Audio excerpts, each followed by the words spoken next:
What's going on, guys, and welcome to episode 241 of Hashtag Ask GSM here today for July 11th, 2018. I am Graham GSM Matthews. Hope you guys are doing well, because at the moment, I'm not. I literally just recorded this episode. This has happened before. You guys know it, too. It happens at least once to twice a year.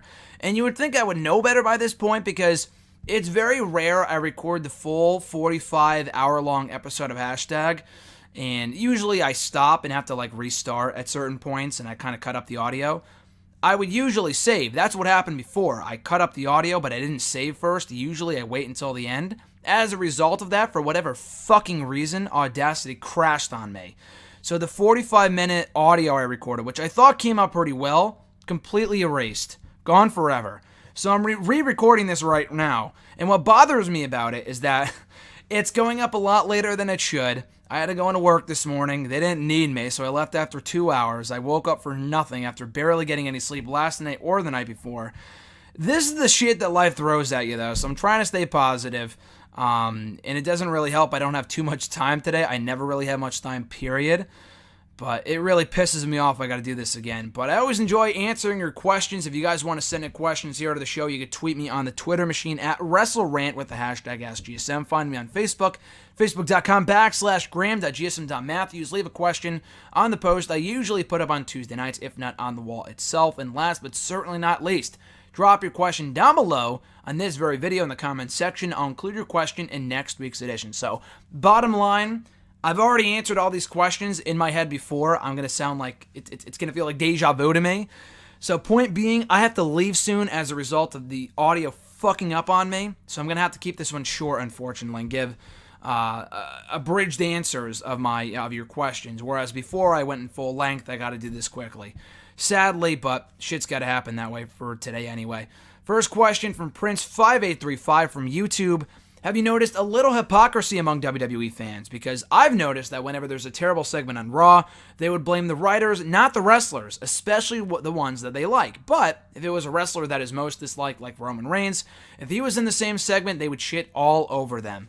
Yeah, obviously there is hypocrisy among WWE fans. That is nothing new. That has been happening for years now. With Roman, I have always said, it has never usually been Roman's fault. His matches can be better. I mean, matches are usually of the wrestlers to blame. Sometimes a poorly produced match is a poorly produced match. Look no further than the 2015 Royal Rumble, that it's not all the superstars' faults. It's largely the writers, and, the buck stopped with Vince McMahon. The buck stops with him. So he's the one that gets the final say on pretty much everything. So he's usually the one to blame more so than anyone else. We've talked about this before here in the show, how much percentage of the blame should go to certain parties. I say Vince more so than anyone else. Even the writers have said that they've had good ideas in the past. Even the wrestlers have said the writers have good ideas. But they're usually shot down by Vince McMahon himself. So yeah, with Roman, don't blame Roman. If it's a bad promo, I mean, sometimes people aren't just good promos. I don't like Jinder just because Jinder fucking sucks. It has nothing to do with how they portray him or how they write him. I mean, kind of to an extent, but the guy is still fucking terrible. With Roman Reigns, the guy I think is very good, but they aren't doing him any favors with how they book him. That's not his fault. That's how they write him. That's how they script him. That's how they portray him. The same goes for pretty much everyone else on the roster. It's not usually their fault, so any fans that are shitting all over Reigns because it's his fault are fucking kidding themselves, and those are the fans that you should avoid in the first place. Likewise, the second question, have you heard anything about the former or a former Raw writer claiming that Vince McMahon has Alzheimer's and would constantly forget things that happened on the previous weeks of Raw? I had not heard that. I don't know if that's a joke or a real thing. I doubt that's the case. I'm not Vince McMahon. I don't know him personally. I'm not his doctor. That could be the case. I highly doubt it is. I just don't think the guy cares. The guy's 70-something years old now. But he's been doing this for years now. He didn't get Alzheimer's 20 years ago and went undiagnosed, you know what I mean? So that has nothing to do with it, I don't think. I think it's just because he doesn't care, and they only remember things that are convenient for them. Or Vince McMahon only remembers things that is convenient for the story he's trying to tell, the propaganda he's trying to spew in the WWE storylines. Like, they'll remember that Roman and Brock main evented WrestleMania 3 years ago. They'll remember that, but they won't remember what they did a week ago, let alone what they did fucking 3 hours ago. That they remembered that they advertised Dr. Shelby for Raw, but he didn't show up on the show. So I'll talk more about that later. Prince's third question here. Do you remember the first time you found out about wrestling spoiler websites? The first time I heard about them was around 2008 when someone on YouTube claimed that The Undertaker was coming back at SummerSlam that year.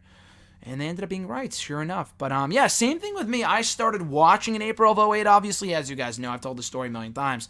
But it wasn't until that summer that I started. I mean, obviously, I knew it was scripted, fake, whatever you want to call it, staged from the get-go because I was 12 around that point. I didn't grow up thinking it was real, which kind of helped, with me as a wrestling fan because it wasn't like, oh, man, it's fake. I don't want to watch this shit anymore. I knew it was staged from the get-go.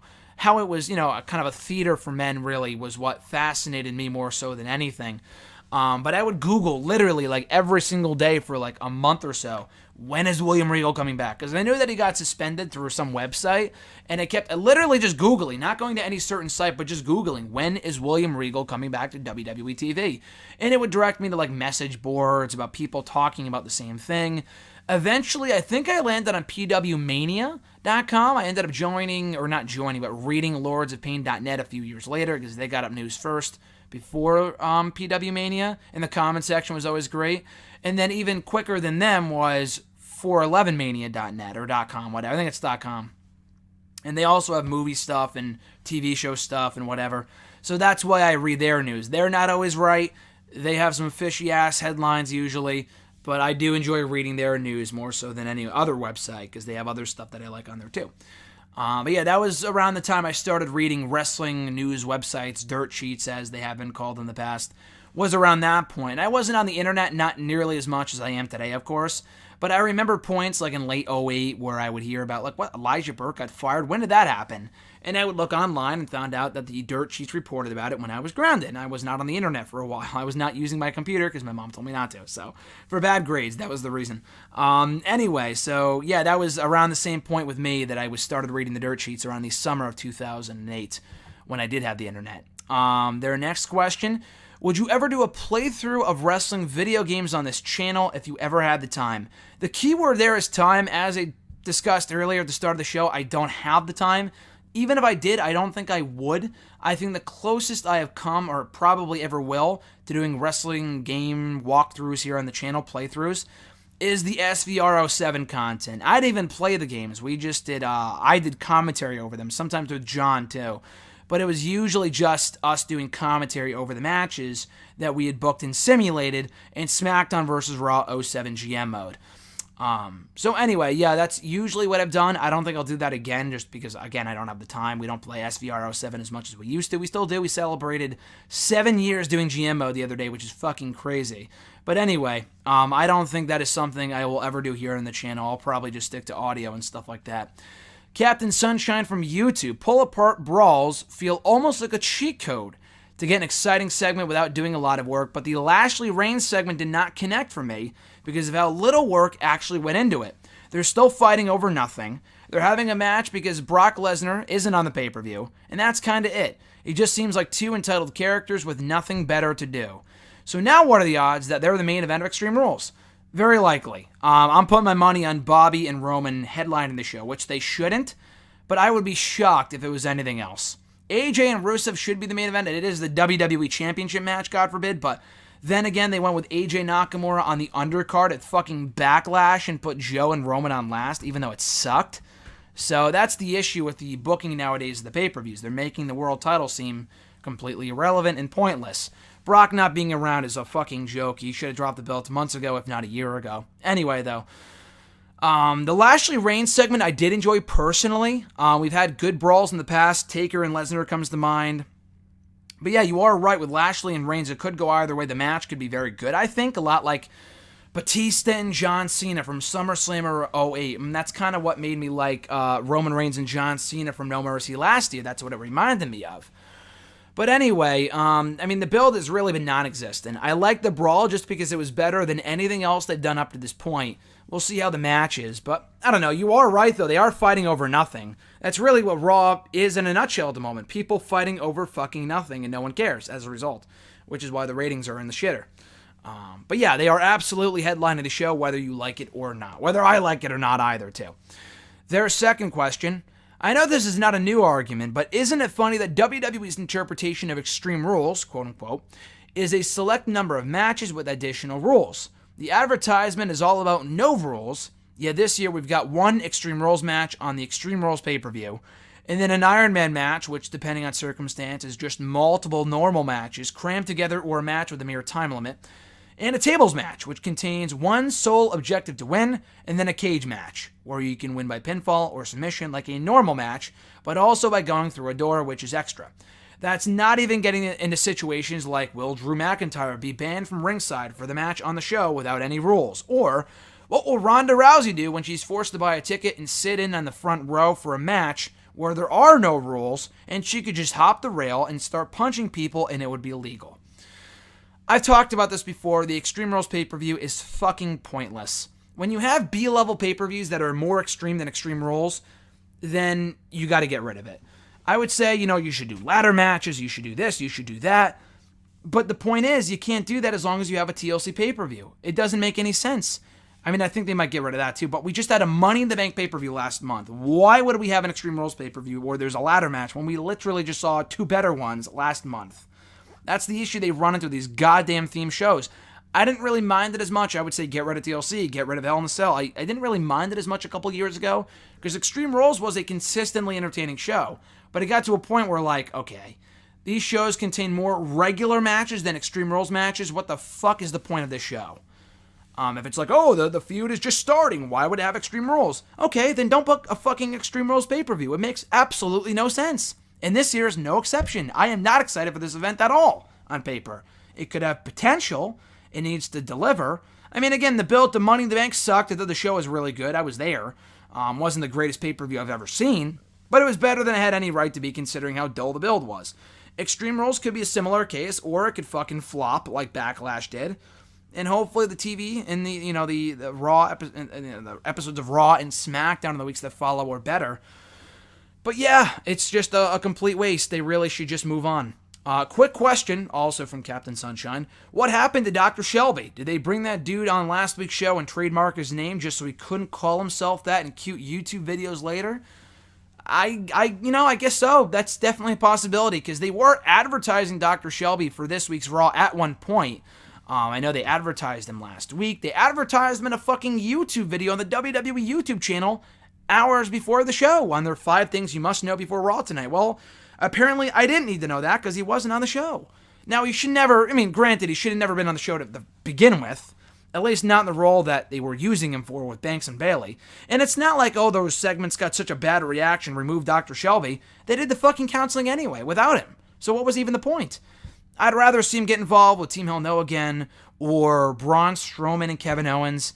Banks and Bayley should be a serious feud, not comedic, like it has been in the last 2 weeks. So I don't know what the hell happened to him, but it might be one of those one-and-done type things that WWE has been so famous for over the years.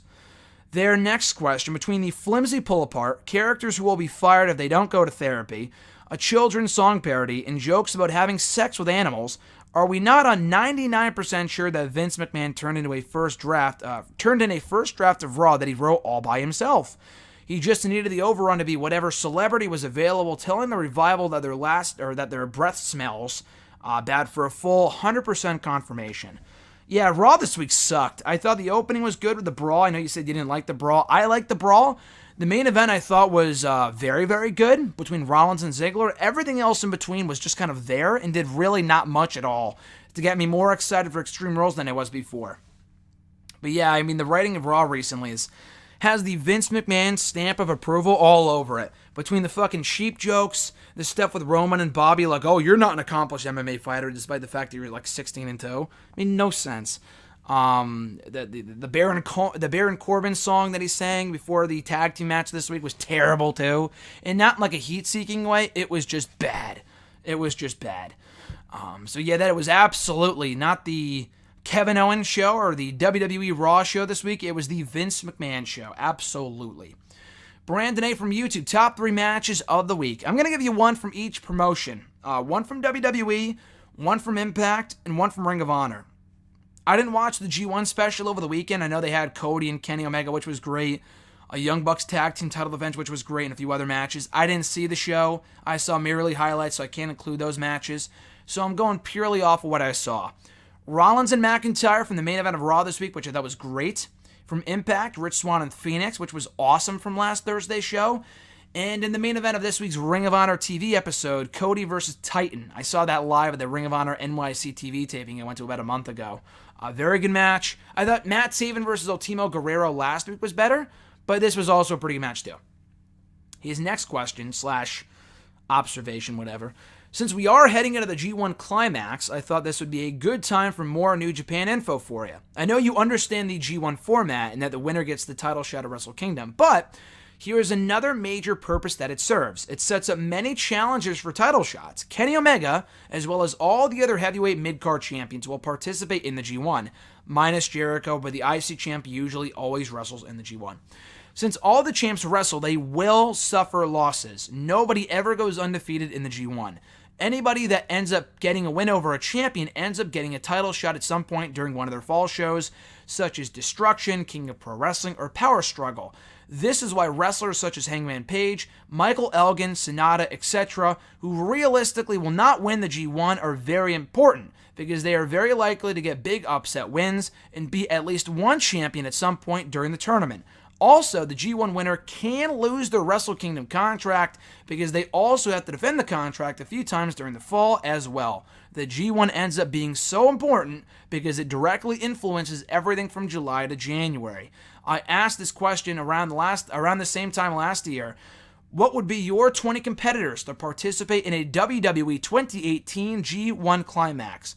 10 from Raw, Block A, and 10 from SmackDown, Block B. Also, who would win each block, and ultimately, who would win the finals? The G1 Climax, like you said, I knew the rules going in. I didn't really know about the whole title shot things. Wins and losses do matter. What a fucking concept, I know, but they matter in New Japan, which is what I like about that. And the matches are always amazing. I've never seen a G1 from start to finish before, but I've seen highlights now. I know enough about it. I've seen highlights to know that they're great. This year should be no different. So I like that a lot. WWE doing that would be awesome. They would fucking mess that up in a heartbeat. NXT maybe with a smaller roster would be cool. But it is a nice staple and a fun staple for New Japan because, like you said, it does set up a lot of storylines and matches and feuds between now and their Wrestle Kingdom show in January. But yeah, for the 2018 WWE G1 Climax, you know what? Fuck Brock Lesnar. You said all the world champions are in it because, you know, Omega's in this year's G1.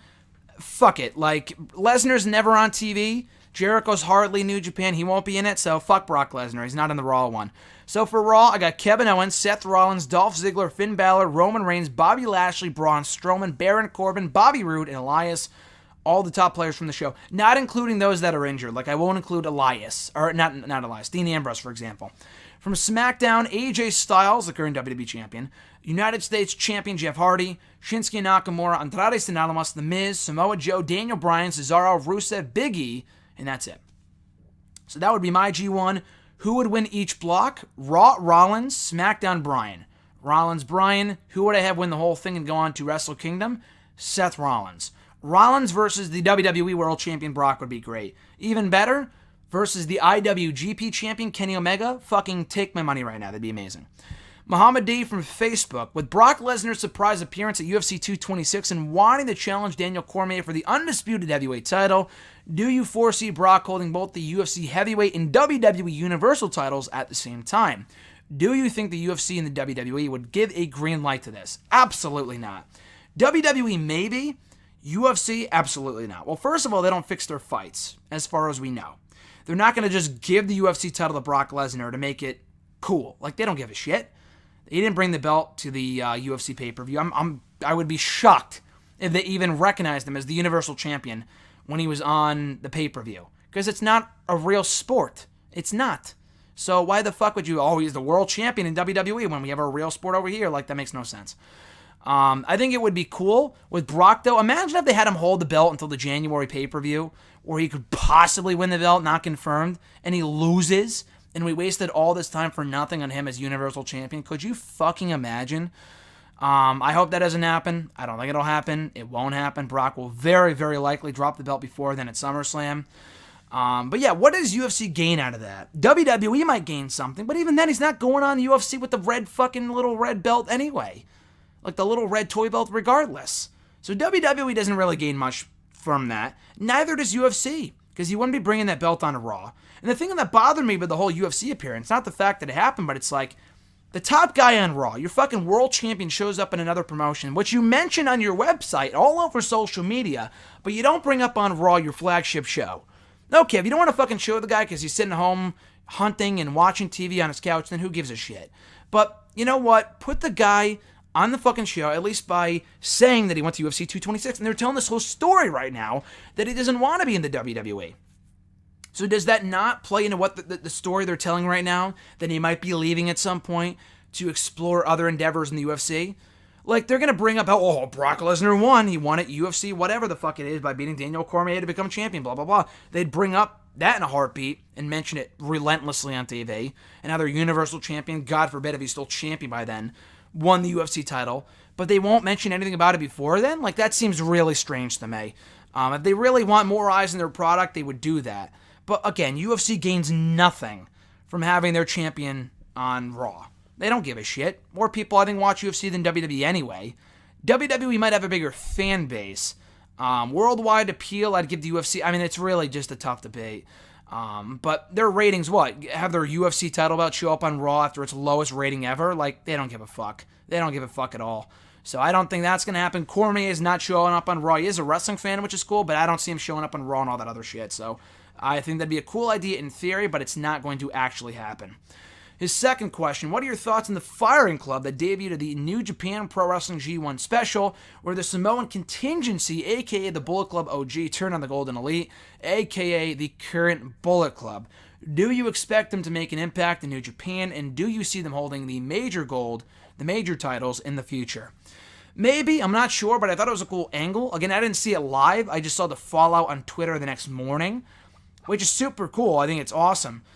Because they were doing the whole Bullet Club Civil War thing for a while with Kenny versus Cody, and the Young Bucks were teasing tension with Marty and with Cody, and it was a whole mess. They're finally back on the same page, and now they're feuding with the OG Bullet Club, Tama Tonga, Bad Luck Fale, all those guys, who were kind of overlooked in the whole thing. I know they appeared on Being the Elite a few times, but it's like they should have a say as well. They should have a voice as well. So it's cool they're finally being recognized. They had a big angle on that show, which had a lot of eyes on it. So I'm looking forward to seeing where it goes. I don't know what the end game is, but I'm looking forward to finding out. His next question, if you've seen the Wrestling with Regrets Patreon review of WCW Starrcade, or rather Bash at the Beach 2000, what are your thoughts on the entire Vince Russo shoe promo he did on Hulk Hogan, where he basically served the WCW World title from Jeff Jarrett on a platter? Based on the assumptions that Brian Zane made describing the chaos there, who do you feel is right on the booking decisions made from that controversy, Bischoff or in the Hogan regime or Vince Russo?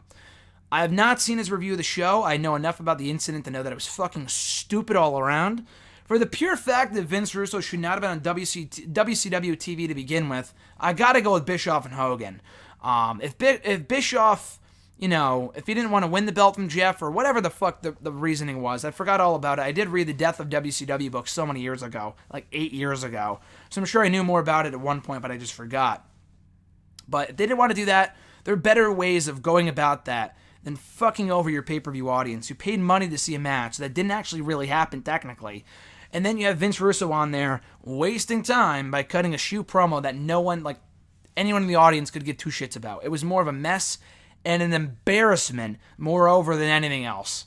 So again, I haven't seen the review. I haven't seen what Brian Zane has to say about it. Maybe I will eventually, but based off what I know about it, it was a whole fucking mess that shouldn't have happened in the first place. But if anything, gun to head, I'd side with Bischoff and Hogan than Russo.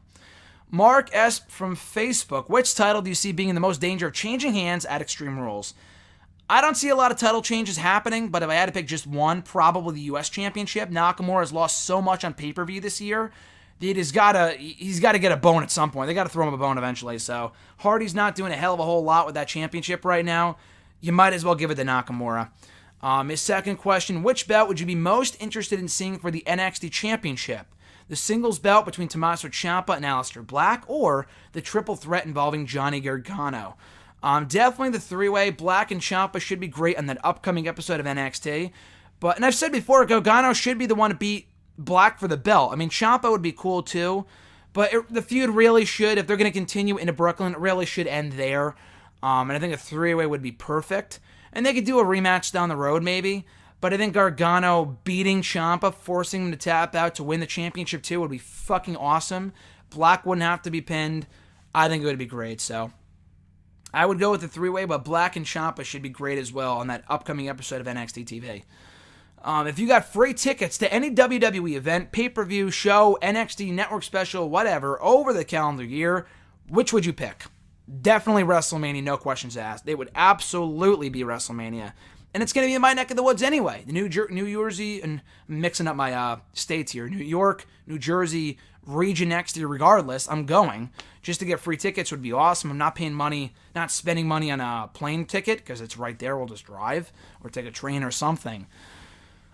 But yeah, I'm super excited for that, to get free tickets, whether they're in the front row or all the way in the back like it was for WrestleMania 33. It would be well worth it. Even free tickets for not only just me, but like friends and family and stuff like that, it'd be perfect. So definitely WrestleMania, no questions asked. And his last question, what's your opinion about the stipulations added to the matches at Extreme Rules, and would you have placed different ones on stipulations or stipulations on matches that don't presently have any? In a nutshell, I said it earlier, but every match should be Extreme Rules. That was the whole purpose of the pay-per-view when they came up with it almost 10 years ago. None of this bullshit where you get a random singles match here just because, the feud's not set to culminate yet. Fuck it. Like, what the fuck is going on here? Like, give it me an all-hardcore pay-per-view or just scrap the whole show together. Just all together. It doesn't make sense to do a few Extreme Rules matches when you have 10 matches and only a few are Extreme. Doesn't make any fucking sense. It's stupid. So, yeah, I would just get rid of the whole show altogether. The show could be good. I don't really have high hopes, but I'm hoping it exceeds expectations. Jeremy B. from Facebook. Thoughts on the Almas versus Cara match? Do you think we could see Cara joining up with Almas and Zelina sometime in the future? The match was good. I thought it was well wrestled. It was nice while it lasted. It took about, it was about fucking time they did the match. I think they didn't do it sooner just because Cara got hurt, and they really wanted to finish up the feud, which is why Almas hasn't been on TV or wrestling since then. No excuse, but whatever. Hopefully, since he won here decisively, we can move on. Almas can enter a full-fledged feud coming out of Extreme Rules. But Cara is damaged goods. The guy has been a glorified enhancement talent now. Not even glorified, just a basic enhancement talent for years now. No upside. The guy's a good hand to have in the ring. No real interest in seeing him pushed at all. Whatsoever. So Almas and Zelina are perfect on their own. You can maybe add someone eventually down the road. Maybe Zelina manages someone else in addition to Andrade. Like a Paul Heyman or a Bobby Heenan. Having Cara join them, who gives a shit? I would hope not. So hopefully it sticks to just Almas and Zelina. At E13A from Twitter, have you heard about Enzo Amore's new merch? Well, I hadn't until you sent me this picture. So Enzo Amore's new merch, which I guess you can buy, they look like fight shorts. It says consensual on the front, which is fucking stupid. So they had the poop emoji on the back, which is nothing new for Enzo. He had that in the back of his trunks in WWE too, which I thought was cool for a time, which was kind of funny. Now it's just stupid in retrospect. The consensual thing is just, wolf. Like, I know you, dude. I know, like, you were accused of rape. You weren't found guilty of rape. And he said that she was lying and whatever. To make kind of like a joke about it and sell merchandise that says consensual on it that has that kind of implication is really, really dumb. Like, maybe make jokes about it in your own personal time and private, whatever. To sell merchandise that says consensual on it, given the implications and what we're going through in life right now, in this fucking world with all the Me Too movement and all the rape stuff going on right now, is really, really stupid. Beyond stupid. So the guy's a piece of shit for that alone. At Reborn Again from Twitter, do you think the NXT UK brand will be a success, or is it spreading talent too thin? No, I think it'll be a success. Financially, I'm not sure, but I think, if it's being booked by the same people who book NXT and 205 Live, Triple H, then it should be fine. The two specials they did on the network a few weeks ago, last week, the week before, were great. Were really, really good. So I look forward to seeing more of that if they do the same thing with NXT UK. And it gives people more exposure, too. It's going to make me look at Noam Dar as a bigger star than if he was just on 205 Live. He might get more of a chance to shine on an NXT UK show than he would the 205 Live show. But they already up and running. I think it will be a success. They already have the tapings set, I think, for later this month, next month, September, October, whatever. So it's cool that it's finally up and running. And I do think it can be another viable brand for WWE, another viable touring brand especially since especially considering how hot British wrestling is right now across the pond. To keep that momentum and featuring as many good wrestlers as they do on these shows, I think it'll be just fine. And I look forward to it too, because again, those 2 shows that we saw on the network a few weeks ago were awesome. Would love to see more of that on the network moving forward. His second question, is there anything that can be done to save both the Raw and SmackDown tag team divisions, or are they doomed to be booked as afterthoughts? Tag team wrestling in WWE has its peaks and valleys. There's been times where it's like really, really big and it's exciting. They have all these great teams and they have a great hot feud like New Day versus Usos. New Day versus Usos. And then we'll have times like right now where they're never on TV, and when they are, no one gives a shit. So I like Hardy and Wyatt. They're not doing anything right now. The stuff with the B team has just done nothing for me. Bludgeon Brothers and Team Hell No is better. But the Team Hell No stuff, even that is starting to wear thin on me, even 2 weeks in. They're a good team, but it should not be for the long term. Bryan should be doing his own thing. Kane, I really just cannot bring myself to care about him in 2018. Babyface, heel, tweener, don't give a shit. But anyway, when it comes to the tag team divisions, they'll rise up again. It could be a month from now. It could be later this year. It could be next year, the next year after that. They just got to stop pushing it towards the bottom of their list of priorities in WWE and start keeping it consistent. Because even after they peak again, they'll go right back down to where they are right now and where they have been before. So I would hope that they keep it consistent in the future and they don't, get excited about tag team wrestling for like a month and then move on like they have been in the last couple of years. Last question from @RyCoach27. I can't be the only one that must be thinking that the Universal Championship has not been a great success. Would it be better for WWE to just drop it all together and bring back the World Heavyweight Championship in its place as the top belt on Raw? I'm going to say no to that. I do agree that the Universal Championship has kind of been cursed from the get-go, with Balor getting hurt, Owens being booked like a fucking cowardly heel, chicken shit heel champion, Goldberg having the belt for a cup of coffee, and then Brock never being on TV while he is champion. So I do agree the belt is not off to a great start in terms of lineage and prestige. But bringing back a belt that was already tarnished 2 years ago, with Del Rio holding it, doing nothing with it, Jack Swagger holding it, would be even worse. You got to move on. The belt design was great. The old NWA World Championship. You got to move on, though. You can't bring back the past all the time. Maybe sometimes. It's all about moving forward. Bringing back a belt that also was not too prestigious towards the end is not going to do them any favors. They either get rid of the belt altogether, get rid of the brand split, which I would not be in favor of because I do think it's for the better, or they just start booking the belt better by taking it off of Brock and giving it to someone who's going to actually be on the show. I'd be in favor of that, if they actually put effort into making the belt mean something, but that would require they actually put effort into something for once. So anyway, I would not bring it back just to bring back the world belt. I think that'd be kind of dumb, just because the world belt should be kept in the past and should not be tarnished any more than it already is. But when it comes to the Universal title, they're going to keep it around, do more with it, get it on someone who can do something with it, and not relegate it to mid-card duty, or like the WWE title, because that's not much better. The Universal Championship should be on Raw almost every single week, and it should feel like a prestigious prize, not a fucking prop that's being held by a guy who cannot give two shits about it and is never on TV. And that does it for the rerun episode of hashtag AskGSM episode 241 here today. Again, it's not a rerun for you guys, just more so for me, just because I already recorded it. Here's hoping this one sticks. It doesn't fucking freeze on me, and this can go up fairly soon on YouTube. So again, guys, thank you for checking out the show. Appreciate your support of the show over the past 5 years. I think we celebrated 5 years on Sunday, so thank you for 5 years of hashtag AskGSM. It's been an amazing journey, and this is only the beginning.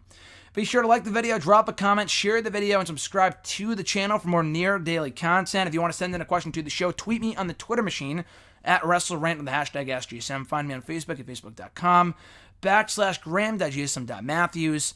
Leave a question on the post. I usually put up on Tuesday nights, if not on the wall itself. And last but certainly not least, be sure to drop a question down below in the comment section on this very video. I'll include your question in next week's edition. So with all that being said, guys, enjoy the rest of your week. We'll be back next Wednesday with another all-new episode of hashtag AskGSM. I'm Graham GSM Matthews, and I'll catch your ass down the road.